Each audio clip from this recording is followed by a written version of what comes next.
పాకిస్తాన్ లో చాలా serious developments కనబడుతున్నాయి. అందులో గ్వాదర్లో ఆ, నిరసనలు హోరెత్తుతూ ఉన్నట్టుగా కనబడుతోంది. ఒకసారి గ్వాదర్లో జరుగుతున్నటువంటి నిరసనల గురించి వివరాలు తెలియజేస్తారా? బలూచిస్తాన్ ఆ, కి సంబంధించి వాళ్ళు విపరీతమైన డిమాండ్ తీసుకొస్తున్నారు. అన్రెస్ట్ అయితే కొనసాగుతుంది. నాకు తెలిసి గ్లోబల్ రౌండప్ స్టార్ట్ చేసిన టైం నుంచి ఇప్పటి వరకు అడపాదడపా ఏదో ఒక సందర్భంలో ఏదో ఒక విధంగా బలూచిస్తాన్ వార్తల్లో నిలుస్తూనే వస్తోంది. ప్రపంచ ఇంకా నిజంగా చెప్పాలంటే వెస్టర్న్ వరల్డ్ పెద్దగా దృష్టి పెట్టట్లేదు అనే నా అభిప్రాయం. సో మనం డిస్కస్ చేస్తూ పోతూ ఉన్నాం చాలా విషయాలపైన. సో బలూచిస్తాన్ లో జరుగుతున్నటువంటి ఈ నిరసనల గురించి ఫస్ట్ చెప్పండి సార్, అండ్ మిగతా అంశాలకు నెక్స్ట్ వెళదాం మనం. మనకు డాక్టర్ మెహరాన్ బలూచ్ అన్నటువంటి ఒక స్త్రీ, ఆవిడ గతంలో ఒక లాంగ్ మార్చ్ చేసి కలాత్ నుంచి, బలూచిస్తాన్లో ఉన్నటువంటి కలాత్ నుంచి ఇస్లామాబాద్ దాకా వేల మందిని తీసుకుని వెళ్ళింది ఆవిడ. ఇస్లామాబాద్లో అక్కడ ధర్నా చేసి మిస్సింగ్ పర్సన్స్, పాకిస్తానీ ఏజెన్సీస్ ఏం చేస్తున్నాయంటే అక్కడ ఉన్నటువంటి పురుషులని రాత్రి రాత్రి వచ్చి వాళ్ళని పట్టుకొని తీసుకువెళ్ళిపోవడము, తర్వాత వాళ్ళు ఎక్కడికి వెళ్ళారో ఎక్కడ మాయమైపోయారో ఎవరికి తెలియట్లేదు. మెహరాన్ బలూచ్ తండ్రి కూడా అలాగే మాయమైపోయారు. ఏమయ్యాడు, ఆయన బతుకున్నారో చనిపోయారో కూడా ఎవరికి తెలియదు. ఇలా ఎంతో మంది పురుషులని, స్త్రీలను కూడా, కొంతమంది స్త్రీలు అలాగే చాలా మెజారిటీ పురుషులని ఎత్తుకొని పోతున్నారు. వాళ్ళు బతుకున్నారా చంపేశారా వాళ్ళని కూడా తెలియదు. వాళ్ళ అవయవాలని మరి చైనాకు అమ్మేశారా తెలియదు. కనీసం చనిపోయారని తెలిస్తే ఏదో జనాజా లాంటివేవో పూజలు చేసుకుంటారు, ఏదో చేస్తారు. వాళ్ళు బతుకున్నారో చనిపోయారో కూడా తెలియనటువంటి పరిస్థితి, అలాంటి వేల కేసులు ఉన్నాయి. కాబట్టి దానికి నిరసనగా వీళ్ళు ఏమయ్యారో మాకు చెప్పండి అని చెప్పి వాళ్ళు అక్కడికి ఇస్లామాబాద్ గతంలో వెళ్ళారు. ఇప్పుడు కూడా వాళ్ళు ఏం చేస్తున్నారంటే గ్వాదర్లో మా వనరులన్నీ కొల్లగొట్టి మీరు మా హక్కులను మీరు హరిస్తే కనుక దాన్ని మేము సహించము అని నిరసన వాళ్ళు మొదలుపెట్టారు. ఒక పెద్ద ర్యాలీ చేద్దామని చెప్పి వాళ్ళు బయలుదేరారు. ర్యాలీలో 10 లక్షల పైబడి మనుషులు వచ్చారు. అంటే లిటరల్గా చెప్పాలంటే కనుక బలూచిస్తాన్ అంతా అక్కడే ఉందని చెప్పొచ్చు. అంతమంది వచ్చారు అక్కడ. ఎసకేస్తారాలని జనం వచ్చారు అక్కడ. వీళ్ళని ఎట్టి పరిస్థితుల్లో ఆపాలి అని చెప్పి బహుశా చైనా చెప్పినట్టుంది పాకిస్తాన్కు. దారిలో వస్తున్నటువంటి రోడ్స్ అన్నింటిలో కూడాను వీళ్ళ బస్సుల్లో వస్తున్న వాళ్ళందరినీ ఆపడము, వీళ్ళు అక్కడికి బోర్డర్కి వెళ్లకుండా ఉండాలని చెప్పేసి ఆ బస్సుల టైర్లు పేల్చేయడము, లేదా ఫైరింగ్ చేయడము. ఫైరింగ్లో ఒక 5-6 మంది చనిపోవడం కూడా జరిగింది. ఒక 10-15 మంది దెబ్బలు, బుల్లెట్ ఇంజరీస్ తగిలి హాస్పిటల్లో అడ్మిట్ అయ్యారు. ఇటువంటివన్నీ కూడాను అక్కడ బలూచిస్తాన్ మొత్తం వీళ్ళు చేసి దాన్ని ఆపే ప్రయత్నం చేశారు. అయినా 10 లక్షల మంది వచ్చారు. 10 లక్షల మంది వచ్చి అక్కడ ధర్నా చేసినప్పుడు ఎప్పుడైతే మళ్ళీ పాకిస్తానీ ఫోర్సెస్ వాళ్ళ మీద ఫైరింగ్ చేయడము, టియర్ గ్యాస్ కొట్టడము, ఇటువంటివన్నీ చేశారో అప్పుడు అది ఒక జస్ట్ ర్యాలీ అనేది ఒక ధర్నాగా మారిపోయింది. ధర్నాగా మారి ఇక్కడ చాలా పెద్ద ఉద్రిక్త పరిస్థితి అంత అక్కడ మనం చూస్తున్నాం. మనం దీనికి వాళ్ళ డిమాండ్స్ ఏంటి? పాకిస్తాన్ నుంచి విడిపోతామని డిమాండ్ చేయట్లేదు వాళ్ళు. మా హక్కులు మాకు ఇవ్వండి అని డిమాండ్ చేస్తున్నారు. వాళ్ళ హక్కులు ఏమున్నాయి? వాళ్ళ చేపలు వాళ్ళకి కావాలి. చైనా వచ్చేసి అక్కడ మొత్తం వాళ్ళకున్న చేపలన్నీ తీసేసుకుంటున్నారు. వీళ్ళు మత్స్యకారులు వెళ్తే కానీ, వీళ్ళకి పాత బోట్లు వెళ్తే కానీ ఇక్కడ చేపలు లేవు. వాళ్ళకి పెద్ద పెద్ద మెకానికల్ ట్రాలర్స్ వస్తున్నారు, చైనా నుంచి తీసుకొస్తున్నారు, అక్కడ మొత్తం తినేస్తున్నారు. ఏమి చేపలు దొరకట్లేదు వీళ్ళకి. అది ఒకటి. రెండవది, ఈ సిపిఈసి పేరిట గ్వాదర్లో కట్టడాలు ఏవైతే జరిగాయో దాన్ని మొత్తం సెక్యూర్ చేయడానికి గ్వాదర్ చుట్టుపక్కల ఎవరు మనుషులు రాకుండా ఆపే ప్రయత్నం పాకిస్తాన్ ప్రభుత్వం చేస్తోంది. చైనాను ఏదో రక్షించడానికి కోసం అని చెప్పేసి లోకల్స్ని వాళ్ళు దూరం పెట్టే ప్రయత్నం చేస్తున్నారు. సో మా భూములు మాకు మీరు దక్కకుండా ఎలా చేస్తున్నారు అని రెండవ డిమాండ్. మూడవది, రికోర్డిక్ అని చెప్పేసి బలూచిస్తాన్లో బంగారు ఖనిజాలు ఉన్నటువంటి ఒక మైన్ ఉంది వాళ్ళ దగ్గర. అలాగే సూయి గ్యాస్ అని ఉన్నది వాళ్ళకి. ఈ గ్యాస్ తర్వాత ఈ కాపర్, గోల్డ్, ఇవన్నీ చాలా ఖనిజాలు ఉన్నాయి అక్కడ బలూచిస్తాన్లో. ఇవన్నీ కూడాను పాకిస్తానీ పంజాబ్ తీసుకెళ్ళిపోతుంది. వాళ్ళ బలూచిస్తాన్కి ఏమి మిగల్చట్లేదు. అక్కడ చదువు లేదు వాళ్ళకు. ఆఖరికి గ్వాదర్లో, ఇంత పెద్ద సిపిసి ఉన్న గ్వాదర్లో తాగడానికి నీళ్లు లేవు. వాళ్ళ ఇళ్లలో నీళ్లు కూడా, మంచినీళ్ళు కూడా రావట్లేదు. ఇటువంటి దుర్భర పరిస్థితుల్లో ఉంటే మా హక్కులు మాకు ఇవ్వండి అని డిమాండ్ చేస్తున్నారు. అంతకుమించి ఏం మాట్లాడట్లేదు. మిస్సింగ్ పర్సన్స్ని తిరిగి ఇవ్వండి, మా మౌలిక సదుపాయాలు ఏమున్నాయో మాకు ఇవ్వండి, మా రాష్ట్రం నుంచి మీరు తీసుకెళ్లే వనరులలో మాకు ఒక రైట్ఫుల్ పార్ట్ మాకు ఇవ్వండి. ఇవే వాళ్ళ డిమాండ్స్. మేము పాకిస్తాన్ నుంచి విడిపోతున్నామని చెప్పట్లేదు. వాళ్ళని టెర్రరిస్ట్ కింద చిత్రీకరించే ప్రయత్నం పాకిస్తాన్ చేస్తోంది. డాక్టర్ మెహరాన్ బలూచ్ని టెర్రరిస్ట్ సపోర్టర్ కింద, టెర్రరిస్ట్ కింద వాళ్ళు చిత్రీకరిస్తున్నారు. సరే, ఈవిడ టెర్రరిస్ట్ అయితే మరి వాళ్ళు బిఎల్ఏ సైడ్ వెళ్తే ఈ పరిస్థితి ఏంటి? పీస్ఫుల్గా, శాంతియుతంగా, డెమోక్రాట్గా వాళ్ళ హక్కులు అడుగుతున్న వాళ్ళని మీరు టెర్రరిస్ట్ అంటుంటే, గతి లేని పరిస్థితుల్లో వీళ్ళు కూడా అస్త్రాలు తీసుకొని బలూచ్ లిబరేషన్ ఆర్మీ లాగా వీళ్ళు కూడా యుద్ధం చేస్తే మరి పరిస్థితి ఏంటి? కరెక్ట్. పాకిస్తాన్ చేస్తున్న తప్పిదాలు రెండు ప్రాంతాల్లో ఇదే చేస్తుంది. శాంతియుతంగా కాన్స్టిట్యూషన్, పాకిస్తాన్ కాన్స్టిట్యూషన్ లోపలే దాని ఆధారంగానే వాళ్ళ హక్కులు అడుగుతున్నటువంటి వాళ్ళని వీళ్ళు దూరం చేసుకుంటున్నారు. దాంతో వాళ్ళ ఈ రెండు ప్రాంతాల్లో కూడా, అంటే నేను చెప్పేది బలూచిస్తాన్ కావచ్చు లేదా ఖైబర్ పఖ్తూన్ఖ్వా కావచ్చు, రెండిట్లో కూడా మిలిటెంట్ వింగ్ ఎవరైతే ఉన్నారో వాళ్ళతో చర్చలకు మీరు సిద్ధంగా ఉన్నారు. టీటీపీ, తెహ్రీకే తాలిబాన్ పాకిస్తాన్తో మీరు చర్చిస్తానంటున్నారు. అదే పష్తూన్ తహఫూజ్ మూవ్మెంట్ పీటీఎం, మంజూర్ పష్తీని తీసుకెళ్లి జైల్లో పెడతారు మీరు. అంటే డెమోక్రటిక్ గా పోరాటం చేస్తున్న వాడిని మీరేమో మీ శక్తి ఉంది కాబట్టి వాళ్ళు ఒళ్ళు వంచే పరిస్థితి మీరు చేస్తారు. కానీ మీ అస్త్రం, మీ వ్యతిరేకంగా అస్త్రం పట్టుకున్న వాడితో మీరు చర్చలు చేస్తారు. సో ఎంత దారుణమైన పరిస్థితి పాకిస్తాన్లో చూస్తున్నాం మనం. సో డెమోక్రసీ అనేది లేదు. పాకిస్తాన్, పంజాబ్ ఏది డిసైడ్ చేస్తే అదే పాకిస్తాన్. సో దానికి వ్యతిరేకంగానే వీళ్ళు ఉద్యమం చేస్తున్నారు. వీళ్ళు అన్ఫార్చునేట్లీ దాన్ని వాళ్ళ ప్రెస్ కానీ వాళ్ళంతా సెన్సర్ చేశారు. ఇన్ఫ్యాక్ట్ వాళ్ళ పంజాబీ జర్నలిస్ట్స్ ఇదంతా రా చేస్తోంది, రా సమర్థంతో జరుగుతోంది, ఫండింగ్ అంతా రా ఇస్తోంది అని వాళ్ళు వేరే యాంగిల్ తీసి వీళ్ళందరినీ కూడా దేశద్రోహులుగా చిత్రీకరించే పరిస్థితి చేస్తున్నారు వాళ్ళు. మీ దేశంలో మీ చట్టానికి అనుగుణంగా చట్టాన్ని గౌరవించమని కోరుతున్నటువంటి శక్తులకు వ్యతిరేకంగా మీరు వెళితే వాళ్ళు మీ దేశమే వద్దు అన్నంత వరకు మీరు వాళ్ళని తీసుకెళ్తున్నారు. ఇది అక్కడ ఇదే సేమ్ థింగ్. పాకిస్తాన్ ఆక్రమిత గిల్గిట్ బాల్టిస్తాన్ లో కూడా ఇదే పరిస్థితి. ఈవెన్ చైనా నుంచి ట్రేడ్ చేస్తున్నటువంటి కుంజరా పాస్ నుంచి వస్తున్నటువంటి వస్తువుల మీద టాక్సేషన్ ఎక్కువ వేస్తున్నారనేది. So actual Gilgit Baltistan court కూడా చెప్పినప్పటికీ కూడా ఆ ట్యాక్స్లు అలాగే కలెక్ట్ చేస్తున్నారని అక్కడ కూడా నిరసనలు కొనసాగుతున్నాయి. యాక్చువల్లీ నిజానికి పీఓజేకేలో కూడా ఇదే పరిస్థితి. పీఓజేకే మొత్తం ఇంతకుముందు మనం మాట్లాడుతూనే ఉన్నాం. అటు బలూచిస్తాన్ లో ఇదే పరిస్థితి, ఇటు ఇక్కడ అదే పరిస్థితి. ఈవెన్ ఖైబర్ పఖ్తూన్ఖ్వాలేమో ఒకవైపు తెహ్రీకే తాలిబాన్ కి సంబంధించినటువంటి యాక్టివిటీస్. పాకిస్తాన్ లో ఇంత ఇంట్రెస్ట్ ఉన్నప్పటికీ వాళ్ళు మేనేజ్ చేస్తున్నారంటే నిజంగా ఒక రకంగా ఇది ఎలా జరుగుతుందో కూడా చూడాలి. అంటే వాళ్ళ సమాజం మొత్తం క్షీణిస్తున్నది, ఈ ప్రతి అంగము క్షీణిస్తున్నది వాళ్ళది. ఇన్ఫ్యాక్ట్ ఖైబర్ పఖ్తూన్ఖ్వాలో ఒక చాలా అతి కిరాతకమైనటువంటి దారుణమైన పరిస్థితి గత వారంలో జరిగింది. పరాచినార్ అని చెప్పి ఒక ఊరుంది. పరాచినార్ అన్నది ఖైబర్ పఖ్తూన్ఖ్వాలో ఒక చిన్న లోయలో ఒక ఊరది.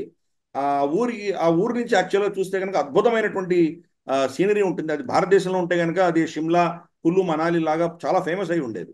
పరాచినార్ అన్నది ఆఫ్ఘనిస్తాన్కి అతి దగ్గరగా ఉన్నటువంటి పట్టణం. పరాచినార్ అన్న ఊరు స్టార్ట్ చేసిందే షియాలు స్టార్ట్ చేశారు. సరే, సున్నీల మెజారిటీ ఉన్నారు కానీ షియాలు అక్కడ కొంత సిగ్నిఫికెంట్ పార్ట్ ఉన్నారు అక్కడ. ఈ పరాచినార్లో సున్నీలు షియాలని చంపడం మొదలుపెట్టారు, ఊచకోతగా మొదలుపెట్టారు. అతి కిరాతకమైన వీడియోలు రిలీజ్ చేశారు. చేతులు కట్టేసి షియా వ్యక్తిని తల నరికేసి ఆ తలని కెమెరా ముందర తీసుకొచ్చి చూపించడం, ఇటువంటివన్నీ చేశారు. సో దీనికి స్పందిస్తూ ఇరాన్ కూడా చాలా సీరియస్గా వాళ్ళకు వ్యతిరేకంగా స్టేట్మెంట్ కూడా ఇవ్వడం జరిగింది. ఎందుకంటే షియాలకు ఎక్కడ జరిగినా కానీ వాళ్లకు అండగా ఇరాన్ ఉంటుంది కాబట్టి వాళ్ళకి స్టేట్మెంట్ ఇవ్వడం జరిగింది. అంటే సెక్టేరియన్ వైలెన్స్, పంజాబీ సున్నీ ముస్లిమ్స్ తప్ప ఇంకా వేరే సున్నీలు కానీ వేరే షియాలు కానీ ఎవరు బతకడానికి వీలు లేదు అన్నటువంటి ఒక సిచ్యువేషన్ అక్కడ తయారైంది. సరే, గిల్గిట్ బాల్టిస్తాన్ విషయానికి వస్తే కనుక గిల్గిట్ బాల్టిస్తాన్ వాళ్ళ అటార్నీ జనరల్ వాళ్ళ సుప్రీంకోర్టులోనే స్వయంగా చెప్పాడు, ఇది ఫారెన్ టెరిటరీ అని చెప్పాడు. ఇది పాకిస్తాన్లో అభిన్న భాగం కాదు అని ఒప్పుకున్నాడు అతను. ఎందుకు? పాకిస్తాన్ కాన్స్టిట్యూషన్లో 4 స్టేట్స్ వాళ్ళు మెన్షన్ చేశారు: పంజాబ్, సింధ్, బలూచిస్తాన్, ఖైబర్ పఖ్తూన్ఖ్వా. ఈ 4 ప్రాంతాలు మాత్రమే యాక్చువల్ పాకిస్తాన్. ఈ పీఓజేకేని వాళ్ళు ఆజాద్ జమ్మూ కాశ్మీర్ అని పిలుస్తారు. అలాగే గిల్గిట్ బాల్టిస్తాన్ని గతంలో నార్దర్న్ ఏరియాస్ అని పిలిచేవాళ్ళు, ఇప్పుడు దాన్ని గిల్గిట్ బాల్టిస్తాన్ అంటున్నారు. వీళ్ళిద్దరికీ కూడాను పాకిస్తాన్ చట్టంలో ఎటువంటి దాని గురించి చెప్పబడలేదు. వీళ్ళు ఈ ప్రాంతాల గురించి వాళ్ళకి ఎలా అడ్మినిస్ట్రేట్ చేయాలన్నది కూడా ఎవరికీ తెలియదు. ప్రైమ్ మినిస్టర్కు ఉన్న అధికారాల ప్రకారం తను ఏదో చేస్తున్నాడు. ఒక సర్క్యూటస్ రూట్లో ఈ రెండింటినీ వాళ్ళు చేస్తున్నారు. వాళ్ళు ఏం చెప్తున్నారంటే మమ్మల్ని 5th ప్రావిన్స్గా డిక్లేర్ చేయండి అని గిల్గిట్ బాల్టిస్తాన్ డిమాండ్ చేస్తుంది. 5th ప్రావిన్స్గా డిక్లేర్ చేస్తే అక్కడ కూడా ఎన్నికలు ఉంటాయి, వాళ్ళు కూడా అసెంబ్లీలో పార్లమెంట్లో కూర్చోవచ్చు, వాళ్ళకు కూడా ఏదో హక్కులు ఉంటాయి కాబట్టి దాన్ని డిమాండ్ చేస్తున్నారు. కానీ సుప్రీంకోర్టు కానీ పాకిస్తాన్ గవర్నమెంట్ కానీ ఇది ఇచ్చే పరిస్థితిలో లేదు. ఎందుకంటే ఒకసారి వాళ్ళు కనుక 5th దీని కింద డిక్లేర్ చేశారంటే వాళ్ళ ఎంటైర్ కశ్మీర్ నేరేటివ్ అంతా కూడా ఫెయిల్ అవుతుంది. అందుకని వాళ్ళు ఏం చేయట్లేదు. ఇలా ఉండగా కుంజరా పాస్ నుంచి CPC, China Pakistan economic corridor గుండా వస్తున్నటువంటి వాణిజ్యం ఏదైతే ఉందో, చైనా నుంచి వస్తున్నటువంటి గూడ్స్ కానీ ఇక్కడి నుంచి అక్కడ వెళ్తున్న గూడ్స్ కానీ వాటి మీద సెంట్రల్ గవర్నమెంట్ ట్యాక్సులు వేస్తాం. సో వాళ్ళు ఏమన్నారంటే ఇక్కడ ట్యాక్సులు వేయకండి, ట్యాక్సులు వేస్తే మేము తట్టుకోలేము, మీరు ట్యాక్సులు వేయకండి అని లోకల్ చాలా కాలంగా అజిటేట్ చేస్తున్నారు. వాళ్ళ హైకోర్టు కూడా, గిల్గిట్ బాల్టిస్తాన్ హైకోర్టు కూడా ట్యాక్సులు వేయకండి అని ఆర్డర్ ఇవ్వడం జరిగింది. సో ఇప్పుడు ఆ ఆర్డర్ని ఇంప్లిమెంట్ చేయమని చెప్పి వాళ్ళు ధర్నాలో కూర్చోవడంతో సిపిఈసిని మొత్తం వాళ్ళు స్తబ్దం చేశారు, దాన్ని మొత్తం ఆపేయగలిగారు. 7-8 రోజుల నుంచి అక్కడ ట్రేడ్ అన్నది ఆగిపోయింది చైనా నుంచి. ఒక సైడ్ ఏమో చైనా నుంచి ఇంకా ట్రేడ్ పెంచాలి, వాళ్ళ దగ్గర నుంచి ఇన్వెస్ట్మెంట్స్ కావాలి అని షెహబాజ్ షరీఫ్ వీళ్ళందరూ ప్రయత్నాలు చేస్తుంటే, ఇంకో సైడు వాళ్ళ దేశంలోనే వాళ్ళ అధీనంలో ఉన్నటువంటి ప్రాంతాల్లోనే చైనా నుంచి వాళ్ళు ట్రేడ్ లేకుండా వాళ్ళు ఆపేసుకోగలిగారు. ఇంకొక సైడు బలూచిస్తాన్లో వార్డర్లో సిపిఈసికి వ్యతిరేకంగా అక్కడ నినాదాలు జరుగుతున్నాయి. పాకిస్తాన్ ఎటు పోవాలో అర్థం కాక వాళ్ళు సతమతం అవుతున్నారు. షహబాజ్ షరీఫ్ ఏమో చైనాకి లెటర్ రాశాడు, ఆయన $16 బిలియన్ వీళ్ళు అప్పులు ఏవైతే ఉన్నాయో వచ్చే సంవత్సరం 2 సంవత్సరాలు కట్టాలి, దానిని మీరు పోస్ట్ పోన్ చేయండి, దాన్ని రీషెడ్యూల్ చేయండి అని చెప్పి అర్థించడం ఆయన ఒక లెటర్ రాశాడు వాళ్ళకు. మరి ఒక సైడ్ మీరు ఇదేమో చైనాని ఇది కోరుతున్నారు, రెండో సైడ్ ఏమో చైనా నుంచి వాణిజ్యం లేకుండా మీ వాళ్ళే ఆపేసుకుంటున్నారు. సో పాకిస్తాన్ నిజంగా దాని ఏమంటారంటే అడకత్తెరలో ఇరుక్కున్నటువంటి పరిస్థితి ఈరోజు పాకిస్తాన్ది. బార్డర్ బలూచిస్తాన్లో వాళ్ళకు శాంతి లేదు, గిల్గిట్ బాల్టిస్తాన్లో శాంతి లేదు, వాళ్ళకు ఖైబర్ పఖ్తూన్ఖ్వాలో శాంతి లేదు. కాబట్టి చాలా దారుణమైన పరిస్థితిలో ఈరోజు పాకిస్తాన్ ఇరుక్కొని ఉన్నది. చైనా వాళ్ళకు వార్నింగ్ ఇచ్చినట్టు మనకు తెలుస్తోంది. చైనీస్ అంబాసిడర్, పాకిస్తాన్లో అంబాసిడర్ ఒక స్టేట్మెంట్ ఇచ్చారు, ఆయన ఈ సిచ్యువేషన్ మేము ఒప్పుకోము, దీన్ని కంట్రోల్లో తీసుకోక తప్పదు మీరు అని చెప్పారు.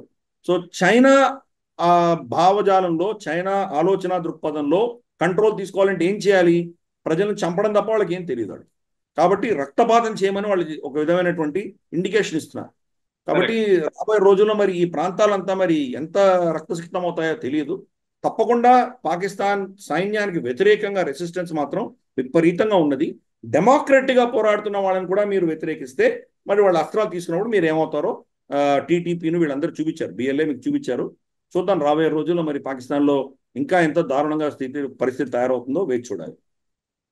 ఓవైపు పాకిస్తాన్లో అస్థిరత, ఈ నేపథ్యంలో గల్ఫ్ కంట్రీస్ కి విపరీతంగా పాకిస్తాన్ నుంచి వెళుతున్నారని, అండ్ ఇప్పుడు రీసెంట్ గా ఇంకొక వార్త కూడా వచ్చింది సార్. యాక్చువల్లీ ఇది చాలా ఇంపార్టెంట్ అంశం. ఒక కమిటీ మీటింగ్ లో భాగంగా, senate standing committee on overseas Pakistan meeting లో భాగంగా ఓవర్సీస్ పాకిస్తానీస్ కి సంబంధించిన సెక్రటరీ డాక్టర్ అర్షాద్ ఆ కమిటీ ముందు చెప్తూ ఆయన ఈ సౌదీ అరేబియా కానివ్వండి, యునైటెడ్ అరబ్ ఎమిరేట్స్ కావచ్చు, కువైట్ కావచ్చు, వీటిల్లోకి వస్తున్న వాళ్ళు చాలా మంది. సో ప్రతి సంవత్సరం ఆల్మోస్ట్ 0.6 మిలియన్ టు 0.8 మిలియన్స్ వరకు వస్తున్నారు ఈ కంట్రీస్ కి వర్కర్స్ గా. బట్ తిరిగి వెళుతున్న వాళ్ళు కేవలం 2 లక్షల నుంచి 3 లక్షల మంది మాత్రమే అనేది నెంబర్ చెప్తున్నారు. అండ్ అంతేకాదు, వెళ్ళడం మాత్రమే కాదు, అక్కడ ఉన్న వాళ్ళు ఏం చేస్తున్నారు అని అంటే, ఈ మక్కా మదీనా యాత్రలకు వచ్చే దగ్గర అడుక్కు తిరగడము, బెగ్గర్స్ గా మారడము, లేకపోతే ఆడవాళ్ళ మీద అసభ్యకరమైనటువంటి వీడియోలు చేయడము, ఇట్లాంటివి చేస్తున్నారు. సో మీ మీ దేశ పౌరులకి మీరు ఎలా ఉండాలో నేర్పించాలి అన్నట్టుగా ఆ కమిటీ ముందు అభిప్రాయం వ్యక్తం చేసినట్టుగా కనిపించింది. సో బేసికల్లీ పాకిస్తానీస్ పాస్పోర్ట్ విలువ తగ్గడం ఒకవైపు అయితే, వాళ్ళ విషయంలో జుగుప్స కూడా మొదలవుతుంది. అందులోనూ ఇస్లామిక్ దేశాలకే అట్లాంటి జుగుప్సాకరమైన పరిస్థితి వచ్చింది అని మనం అనుకోవచ్చు కదా.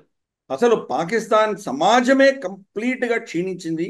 చాలా దారుణమైన పరిస్థితిలో ఈరోజు ఉన్నది. సమాజంలో ఒక సిగ్గు శరం అన్నది ఏమీ లేకుండా తయారయ్యేవాడు. అసలు కొన్ని విషయాలు చెప్తే కనుక మనం చర్చించలేనటువంటి విషయాలు చాలా ఉన్నాయి. అక్కడ చనిపోయిన స్త్రీలు వాళ్ళ దీంట్లో కూడాను సమాధిలో కూడా వాళ్ళు సురక్షితంగా లేరు. చనిపోయినటువంటి స్త్రీలని సమాధి నుంచి బయటికి తీసి వాళ్ళతో సంభోగం చేస్తున్నారు.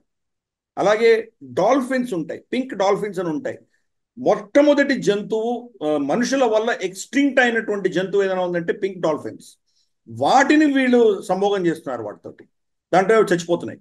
సో ఎంతటి దారుణమైనటువంటి నీచ నికృష్టపు స్థాయికి ఆ సమాజం దిగజారిందో మనం చూస్తున్నాం. గల్ఫ్లో వీళ్ళు వెళ్తే కనుక 90% అడుక్కు తినేవాళ్ళు గల్ఫ్ నుంచే ఉన్నారు. మిగతా 10% ఆఫ్రికా నుంచి వస్తున్నారు, 90% పాకిస్తాన్ నుంచి వస్తున్నారు. అలాగే వాళ్ళ స్కిల్ సెట్స్, అక్కడ పనిచేస్తున్న వాళ్ళకి నిజంగా ఏం పని చేయాలో తెలియదు అని అర్థమైంది.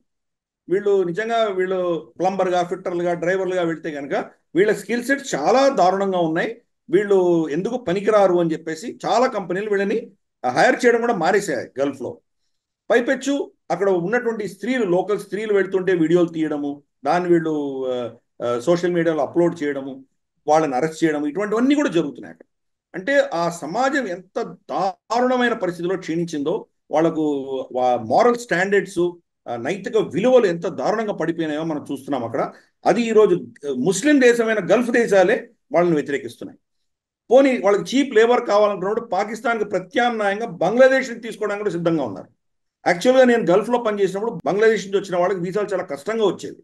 వచ్చిన వీసా కూడా ఒక టర్మ్ అయిపోగానే మళ్ళీ వెనక్కి పంపించేవాళ్ళు, వాళ్ళని రెన్యూ చేసేవాళ్ళు కాదు. అటువంటిది ఈరోజు పాకిస్తాన్ని రెన్యూ చేయకుండా బంగ్లాదేశ్ నుంచి ఎక్కువ తీసుకుంటున్నారు, లేదా భారతదేశం నుంచి ఎలాగో తీసుకుంటున్నారు వాళ్ళు.